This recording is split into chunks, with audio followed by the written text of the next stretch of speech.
지금은 포도 열매가 풍성하게 맺는 계절입니다. 포도를 한번 제가 맛을 보았는데요, 그 당도가 최고치입니다. 포도나무 열매는 여러 해 동안 나온 나무 줄기에서 열매를 맺는 것이 아니고 그 해에 올라온 그 줄기에서 1년생 줄기에서 열매를 맺습니다. 그 때문에 농부는 퇴비를 많이 공급하고 가지를 잘 손질하여서 맛있는 포도 열매를 맺도록 도와주는 것이죠. 오늘 본문에 예수님께서 우리들을 포도나무의 온줄기에 붙어 있는 가지와 같다고 말씀하시면서 요한복음 15장 8절에 이렇게 말씀합니다. 시작. 너희가 열매를 많이 맺으면 내 아버지께서 영광을 받으실 것이요 너희는 내 제자가 되리라 라고 말씀하고 있어요. 다시 말하면 우리가 예수님을 믿어 하나님의 자녀가 된 사람들은 영적인 열매를 많이 맺어야 되고 그래야 주님이 영광을 받으시고 또 참 제자가 됨을 이야기하고 있습니다. 다시 말하면 예수님의 제자라면 반드시 분명히 열매 맺는 삶을 살아야 된다라고 권면한 메시지. 자, 그러면 풍성한 열매를 맺으려면 어떻게 해야 될까요? 첫째로 예수님 안에 붙어 있어야, 예수님 안에 있어야만이 풍성한 열매를 맺는다 말씀하셨어요. 오늘 본문에 예수님께서 비유로 말씀하시는데 하나님은 농부이시고 예수님은 포도나무의 온줄기이시고 우리는 그에게 붙어있는 가지로 비유하시면서 요한복음 15장 4절 5절에 이렇게 말합니다. 시작. 내 안에 거하라 나도 너희 안에 거하리라. 가지가 포도나무에 붙어있지 아니하면 스스로 열매를 맺을 수 없음 같이 너희도 내 안에 있지 아니하면 그러하리라. 나는 포도나무이요 너희는 가지라. 그가 내 안에 내가 그 안에 거하면 사람이 열매를 많이 맺나니 나를 떠나서는 너희가 아무것도 할 수 없음이라고 말씀하고 있어요. 우리가 예수를 믿어 구원받는 것도 하나님의 선물이라고 말씀하고 있는데 그 이후에 신앙생활에 영적인 열매, 축복의 열매를 맺는 것도 주님 안에, 즉 말씀 안에 거해야만이 하나님의 공급하시는 능력으로 열매를 맺을 수 있다고 말씀하고 있는데 믿으시면 아멘 하시기 바랍니다. 그런데 여기서 나의 안에 거하라 라고 하는 그 메시지에는 두 가지의 영적인 포기가 있습니다. 첫째는 영적 회복을 위해서 하나님의 진리에 만에 거하라는 메시지의 의미가 있어요. 우리가 예수를 믿어서 구원받고 나면은 하나님의 자녀로서 새롭게 살아가는 그런 삶이 시작됩니다. 그런데 그의 삶은 원래 하나님께서 인간을 창조한 상태로 본디 상태로 돌리는 것을 말하는 거예요. 고린도서 5장 17절에 다 같이 시작. 그런즉 누구든지 그리스도 안에 있으면 새로운 피조물이라 이전 것은 지나갔으니 보라 새 것이 되었도다 말씀하고 있어요. 이 말씀은 우리가 세상 바라보던 추구하던 세상의 삶 속에서 모든 것을 다 끊고 돌아와 원래 하나님께서 우리를 창조한 순수한 영적 상태로 진리 안에 새롭게 되는 삶으로 돌아서는 것을 이야기하는 거예요. 여러분, 인류의 조상 아담과 하와의 삶이 참 처음에는 축복된 삶이었습니다. 에덴 동산에서 하나님께서 창조한 모든 축복된 열매들을 먹으면서 살아왔던 그러한 삶이었어요. 그런데 그들이 하나님의 말씀을 거역하고 선악과를 따먹는 순간에 죄가 들어온 경을 보고 영이 죽어버리고 또 주가 생활 속에 들어오고 말미암아서 인간의 참다운 행복을 다 빼앗아가 버렸어요. 그래서 사람들이 다시 행복을 회복하기 위해서 물질을 채워보고 명예를 다시 한번 채워보지만은 채워도 영적인 허무함을 힘내었어요. 그래서 이 체험은 채울수록 더 영적인 허기를 느낄 수밖에 없는 것이죠. 이런 사람들은 절대 행복의 열매를 맺을 수가 없어요. 요즘은 웰빙 시대라고 이야기를 많이 건강을 위해서 먹거리를 참 건강의 먹거리를 참 찾는 시대에 있습니다. 여러분 최고로 인기가 있는 채소가 웰빙 채소라고. 이 채소는 퇴비로 채소를 기르고요 천연 비료를 사용해서 승리로 농산물을 생산합니다. 이 농산물은 인기가 많고 값도 비싸지만 잘 팔립니다. 어떤 사람은 이 농작물로 천연 비료로 사용한 농작물로 억대의 수입을 올리고 있습니다. 농약을 사용하지 않고 키운 농작물이기 때문에 사람들이 믿고 먹을 수 있다는 것이고요. 이렇게 음식에서 건강을 찾을 수 있다고 이야기를 합니다. 그런데 이러한 농사법이 쉽지가 않아요. 몇 년 전 일본에서 먼저 이러한 농사법이 시작됐습니다. 그래서 사과를 키우더라도 화학비료를 사용하지 않고 병충해를 위해서 더 나아가 절대 농약을 치지 않는 그런 농사법을 시도해 보았어요. 그런데 나무가 적응을 하지 못합니다. 사과나무가 병충해를 견디지 못하고 쓰러지고 또 가실이 병으로 인해서 크지 않습니다. 그래서 상품 가치가 떨어져서 결국 많이 어려움을 겪게 되었다. 그런데 이 주인이 꾸준히 측의 대비와 천연 비료를 사용하였더니 놀라운 일이 일어났습니다. 화학 비료로 인해서 병들었던 흙이 회복되면서 건강한 흙에서 영양분을 받은 나무가 건강한 상태가 되어서 결국은 잎도 건강하고 줄기도 건강하니까 그에 붙어있는 가지에서 정말 맛있고 풍성한, 크기가 풍성한 최고의 상품 가치를 자랑하는 사과 열매를 맺게 되더라. 사람들이 이런 웰빙 사과를 찾게 되었고 그 사업은 번성하게 되었다고 이야기했는데요. 놀라운 것은 또 하나, 오래 저장할 수 있는 이 저장성이 더 좋아졌다는 거예요.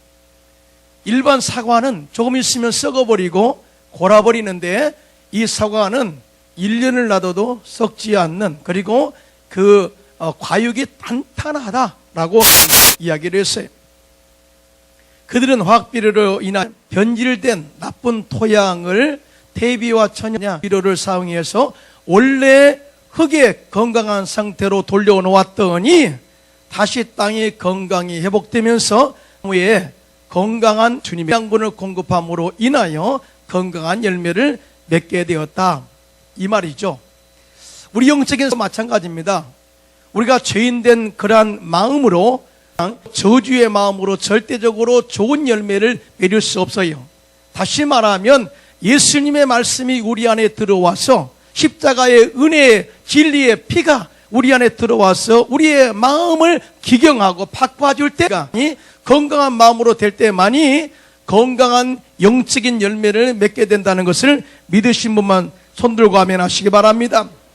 세상은 잡다한 생각과 세상의 경쟁으로 인해서 남을 미워하고 시기하고 질투하는 마음, 병들었던 우리 영적인 마음의 땅을 예수의 보혈과 피로 바꿔야만이 결국은 우리의 영적인 마음의 땅이 건강하게 바꿔질 때에 여기를 주님이 공급하시는 능력으로 풍성한 이 구원의 열매, 축복의 열매, 또한 전도의 열매를 맺을 수가 있음을 이야기하고 있는데, 여러분 동의하시면 아멘 하시기 바랍니다.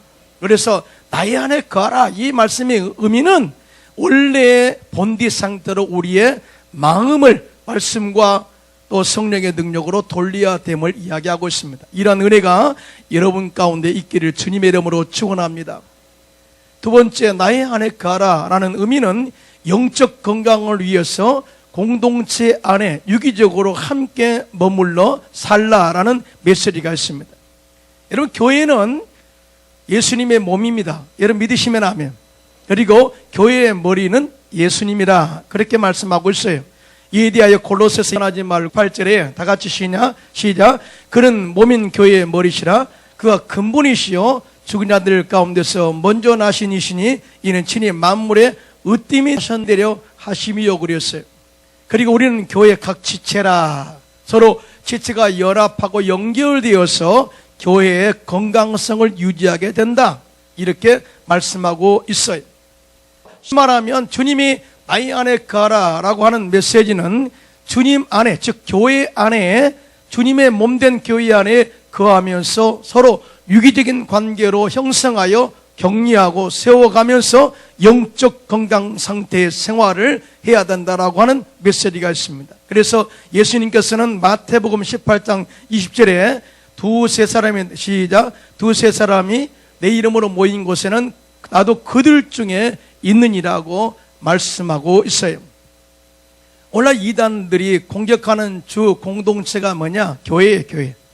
교회 공동체를 공격해서 또 이 악성 루머를 퍼뜨려서 교회에 대한 잘못된 것들을 지적하고 교회가 와해되도록 부정적으로 시각을 바라보도록 해서 와해되도록 힘을 빼는데 목표를 두고 있습니다. 이럴 때일수록 우리는 교회 공동체에 모여 기도하고 연합된 힘으로 마귀의 공격을 차단하고 건강한 공동체를 이루어서 날마다 승리해야 될 줄로 믿습니다. 어떤 청년이 교회 다니다가 시험에 들어서 교회를 떠나기로 작정을 했어요. 그래서 미국 목사님께 말하기를 이제부터 자신은 주일에 교회에 나가지 않고 집에서 혼자 인터넷으로 예배를 드리겠다고 이야기합니다. 여러분, 인터넷으로 예배 드리는 거 뭐 나쁘지 않죠. 며칠 후에 목사님이 저녁에 그 청년의 집으로 신방을 갔는데 화덕에 석탄불이 활활 타오르고 있는 것을 보았어요. 목사님의 말 없이 바로 화덕 옆에 앉아가지고 가만히 불이 타는 석탄불 화로를 바라보고 계시다가 불집게로 석탄 하나를 집어서 밖에 내놓았어요. 얼마 있지 않아 꺼내놓은 석탄은 하얗게 변하더니 스스로 꺼져버렸습니다. 목사님이 아무 말 없이 그 청년의 눈을 가만히 들여다보았습니다. 이 목사님의 무언의 행동을 통해서 그 청년의 깨달음이 왔습니다. 혼자 인터넷으로 예배 드리는 것, 또 내가 혼자 하나님을 잘 섬기면 되지 라고 하는 그런 마음에 대해서 하나님께서 깨달음을 준 거예요. 그러면서 그렇게 고백합니다. 알았습니다, 목사님. 나 혼자 교회 밖에 나오면 신앙이 식어져 버려서 꺼져버리지만, 영적으로 꺼져버리지만 교회 공동체에 들어가 함께 있으면 모두 같이 성령의 불꽃 가운데 신앙이 활활 타오르게 되는 것을 알았습니다. 목사님, 이번 주일부터 다시 교회에 나가겠습니다. 이렇게 말함으로 그가 공동체 안에 다시 일원이 되어서 건강한 신앙생활을 하게 된 것입니다. 여러분, 교회는 그리스도의 몸이, 우리는 각 지체입니다. 여러분 믿으시면 아멘. 또 우리는 거룩한 하나님의 성령을 모시는 전이에요. 그러므로 우리는 주님 안에서, 말씀 안에서, 성령 안에서 하나가 되어지고 서로 공급하시는 능력으로 보완해서 교회 공동체를 강하게 만들어 성령의 열매를 많이 맺는 저와 여러분 되시기를 주님의 이름으로 축원합니다. 두 번째 마지막입니다. 예수님 안에서 기도할 때 풍성한 열매를 맺게 된다 말씀하시는데 믿으시면 아멘 하시기 바랍니다. 오늘 요한복음은 15장 7절입니다. 시작. 너희가 내 안에 거하고 내 말이 거하면 무엇이든지 원하는 대로 구하라. 그리하면 이루리라. 여러분, 우리가 예수를 믿어 하나님의 자녀가 되면 성령이 우리 안에 더 능히 있어서 우리의 삶을 지배하고 다스리십니다. 이것도 성령의 즉 살아있는 영체가 되는 거예요. 생명이 된 거예요. 그런데 이러한 이 생명이 된 영적인 존재가, 영적인 공동체가 계속해서 생명력을 유지하기 위해서는 기도가 있어야 된다라고 말씀하고 있어요. 기도는 영적인 호흡이요 생명입니다. 그래서 기도를 쉬지 말고 기도하라, 그렇게 주님께서 말씀하셨습니다.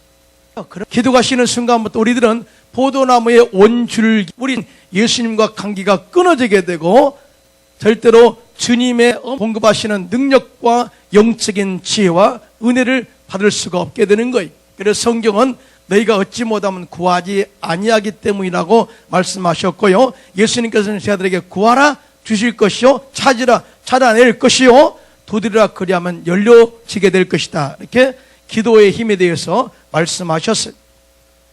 기도의 값을 지불해야 그에 따른 분명한 열매가 있게 됨을 이야기하고 있습니다. 기도 없이 절대적으로 영적인 은혜와 능력과 열매를 맺을 수가 없음을 이야기하고 있어요. 하나님을 너는 내게 부르짖으라, 내가 내게 응답하겠고 네가 알지 못하는 그거 은밀한 일을 내게 보이리라 말씀하시고, 부르짖어야만이, 기도해야만이 이에 따른 응답의 열매가 있게 되는 것이죠. 1517년 16세기에 마틴 루터는 비텐베르크 교회 문에 95개 조항의 개혁 선언문을 붙여서 로마 카톨릭에 대해 종교 개혁을 선포했어요. 당시에 일개 수도사로서 불과했던 그가 기독교 역사의 방향을 바꾸는 위대한 혁명을 시작한 것입니다. 참 그 길이 너무나 어려웠다고 합니다. 밤잠을 설치게 되었고 또 마귀의 위협이 너무나 강해서 중간에 포기하고 싶은 마음도 여러 번 있었다고 그런 고백하고 있습니다. 그런데 그 일을 추진할 수 있었던 원동력이 뭐냐? 바로 기도였다고 이야기했습니다. 그러면서 이렇게 그는 고백했습니다. 만일 내가 새벽에 일어나 2시간 이상을 기도하지 않았다면 그날의 승리는 마귀에게 돌아갔을 것이다. 나에게는 너무나 할 일이 많았다. 그러나 날마다 2시간 이상 기도하는 것보다 더 중요한 일은 없었다. 왜냐하면 그 기도가 모든 일을 지탱해 나가게 하는 힘이 되었기 때문이다라고 이야기했습니다. 마틴 루터는 종교 개혁을 온전하게 승리로 이룰 수 있었던 힘과 원동력이 바로 기도였다. 끊임없이 기도함으로 포도나무 원줄기엔 예수님께 붙어 있었기 때문에 예수님의 도우심과 공급하시는 능력으로 위대한 종교 개혁을 성공적으로 이루게 되었다. 그래서 기독교가 탄생하게 된 것입니다. 개혁교회 레폼 운동이 그래서 일어나게 된 거예요. 오늘날 많은 사람들이 그러죠. 나는 너무나 바쁘기 때문에 기도할 수 없어. 그런데 루터는 말합니다. 바쁘기 때문에 기도한다. 내가 할 수 없기 때문에 주님의 주신 능력으로 내가 살아야 하기 때문에 기도한다 라고 이야기해요. 전혀 우리와 생각이 다르죠. 사는 성도 여러분, 풍성한 축복 열매를 맺기 원하십니까? 크게 아멘 합시다. 전도 열매를 맺기 원하십니까? 또 구원의 열매를 맺기 원하십니까? 그러면 기도로 여러분의 목숨을 걸게 되시기를 주님의 이름으로 축원합니다. 기도해야 주님이 우리에게 공급하시는 능력이 있어요. 기도해야 하나님의 말씀의 지혜가 우리에게 들어오게 되는 것입니다. 기도해야 성령의 능력을 주셔서 그 성령의 능력으로 마귀의 진을 파하고 귀신을 쫓아내고 많은 사람들을 주께로 인도하는 영적인 열매를 맺게 되는 것이에요. 우리는 예수님께서 십자가에서 마귀를 멸하시고 무력화하고 조롱거로 삼으시고 다 이루었다 승리를 선포하신 것을 그때 이루었다고 생각을 해요. 그런데 신학자들은 그렇게 말하지 않습니다. 신학자들은 이 십자가에서 예수님께서 승리를 선포했지만 마귀를 이긴 승리를 선포했지만 그러나 겟세마네 동산에서 주님이 땀방울이 핏방울이 되도록 기도하는 그 순간부터 마귀의 모든 영적인 권위의 제압을 이루었다라고 이야기합니다. 다시 말하면 그때 그 순간에 아버지여 하실만 하시거든 이 잔을 내게서 옮겨 주옵소서. 그러나 내 원대로 마시옵고 아버지의 원대로 되기를 원합니다 하고 순종하는 이 기도의 순간부터 이미 마귀의 영적 세력을 장악하고 승리의 첫 출발이 되었다라고 이야기해요. 기도가 말이죠. 많은 사람들은 기도 없이 은혜를 사모하고 기도 없이 주님의 능력을 경험하기 원하지만은 기도 없이는 아무것도 되는 일이 없음을 이야기하고 있는 것입니다. 여러분, 기도의 값을 지불해야 그에 따른 열매가 우리의 삶 속에 있게 된다는 것을 믿으신 분만 손들고 아멘하시기 바랍니다. 제임스 무어가 쓴 다 실패했을 때라는 책에 사업가 로버트 씨의 이야기가 나옵니다. 그는 보스턴 주택단지 개발업자로서 한때는 3,200만 달러 당시 한돈으로 340억 원에 해당하는 자본금을 운영하던 큰 사업가였어요. 그런 그가 다른 일에 손을 댔다가 그만 자금 사정이 악화되어서 파산을 하고 맙니다. 지금까지 자기 사업에는 항상 잘 보고 있기 때문에 승승장구했어요. 망하고 나니까 믿을 수가 없었던 거죠. 가슴이 답답해서 견딜 수가 없었습니다. 그래서 하루는 길가에 차를 세워두고 눈에 보이는 아무 교회나 들어갔습니다. 그래서 교회에 들어가 가장 구석진 자리에 앉아 눈물로 간절히 기도하기 시작합니다. 보통 신앙생활에 좀 이렇게 슬슬 왔다 갔다 한 사람은 하나님께 나가도 이렇게 고개 숙이고 나가죠. 그래서 당당하게 인간 앞으로도 못 가고 저 구석에 앉아가지고 하나님께 기도하는데, 여러분 다급하면 수식어가 작아집니다. 뭐 전능하신 뭐 망고의 진리 그런 거 없어요. 하나님 저 살려주세요. 하나님 저 죽겠습니다. 내가 사업 망했습니다. 어렵습니다. 내 힘으로 할 수 없습니다. 하나님 나의 살 길이 없습니다. 살려주세요. 눈물로 기도하는데요, 그가 교회 다니면서 이렇게 눈물로 기도해 본 적은 한 번도 없었고요, 50평생 처음이었다고 고백합니다. 그냥 지금까지는 잘 나가니까 기도할 필요가 없었던 거죠. 자기 지혜 믿었고요, 자기 힘 믿었고요, 그렇게 살아왔어요. 망하고 나니까 하나님의 도움이 필요한 거죠. 그래서 눈물로 회개하면서 기도하게 된 거예요. 그런데 그날따라 목사님의 설교가, 회당장 야이로가 예수님을 모시고 의지했더니 죽은 딸이 살아났다는 설교를 하신 거예요. 그런데 그 말씀이 몽둥이가 되어서 자신의 머리를 때린 것 같았습니다. 그리고 생각하기를, 내 사업체가 왜 죽었느냐? 예수님이 함께하지 않았기 때문에 죽었구나.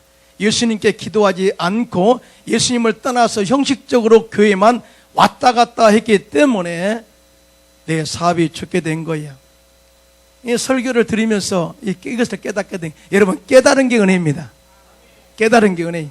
어떤 사람은 내가 하나님 말씀을 선포하면 왜 오늘 목사님이 이렇게 소리를 질러? 왜 이렇게 나무래? 막 그렇게 막 생각하는 사람도 있거든요. 이거는 정말로 영적으로 무지한 사람들이에요. 하나님이 말씀하실 때 우리를 돌이켜서 복 주시려고 말씀하시지 막 때리려고 말씀합니까? 하나님은 그런 분이 아닙니다. 하나님은 좋으신 분입니다. 이분이 말씀을 들으면서 깨달은 거예요. 아, 그러면 죽었던 자기의 삶을, 사업을 살리는 길은 뭐냐? 다시 내 신앙을 돌이키는 거다. 그래서 그 자리에서 결단합니다. 하나님, 앞으로 포도나무이신 주님만 의지하고 살겠습니다. 결코 교회를 등하지 하거나 떠나지 않냐고 전심으로 주님을 믿고 순종하겠습니다. 그리고 늘 깨어 기도하고 성령으로 충만해서 선한 일에 힘쓰겠습니다 하고 그렇게 결단하고 살게 됩니다. 놀라운 일이 일어난 거죠. 지금까지는 자기 지혜 믿고 자기 돈 믿고 살아왔는데 망하고 나니까 주님 의지하게 되고 영적으로 주님의 관계가 회복되게 되고 나니까 그 사업이 놀랍게 풀리기 시작합니다. 점점 사업이 번성하게 되고 풍성한 열매를 맺게 되고 지금은요, 그 사업이 번성해서 50명이나 직원들을 고용할 정도로 성장한 기업이 되어서 하나님께 영광을 돌리고 있다고 고백하고 있습니다. 할렐루야. 하나님은 살아계십니다. 사업에 망하는 것은 사람과의 문제가 아니에요. 은행이 문제가 아니에요. 주님과의 나와의 관계 회복이 더 우선이라는 것을 절대 잊지 마시기를 주님의 이름으로 축원합니다. 그래서 오늘 본문 요한복음 15장 5절 6절에 이렇게 말씀합니다. 시작. 나는 포도나무요 너희는 가지라. 그가 내 안에 내가 그 안에 거하면 사람이 열매를 많이 맺나니 나를 떠나서는 너희가 아무것도 할 수 없습니다. 사람이 내 안에 거하지 아니하면 가지처럼 밖에 버려져 마르나니 사람들이 그것을 모아다가 불에 던져 사르느니라 라고 말씀하고 있습니다. 여러분, 우리가 하나님의 자녀로서 열매를 맺지 못하면 버림받은 존재가 되어서 잘라지게 되고 결국은 그것이 불에 던져져 사라지게 된다.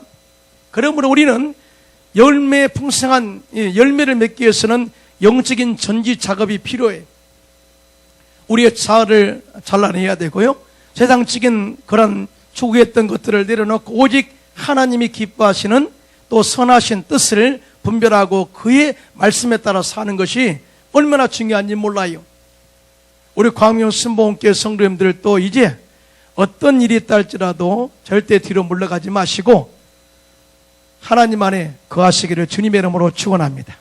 말씀 안에 거하시기를 바랍니다. 그리고 기도로 깨어서 주님과 영적인 공급함을 받음으로 말미암아서 풍성한 건강한 축복의 열매, 구원의 열매, 선교 열매를 맺어 하나님께 영광이 되고 여러분 삶 가운데 축복의 통로가 되시기를 주님의 이름으로 축원합니다.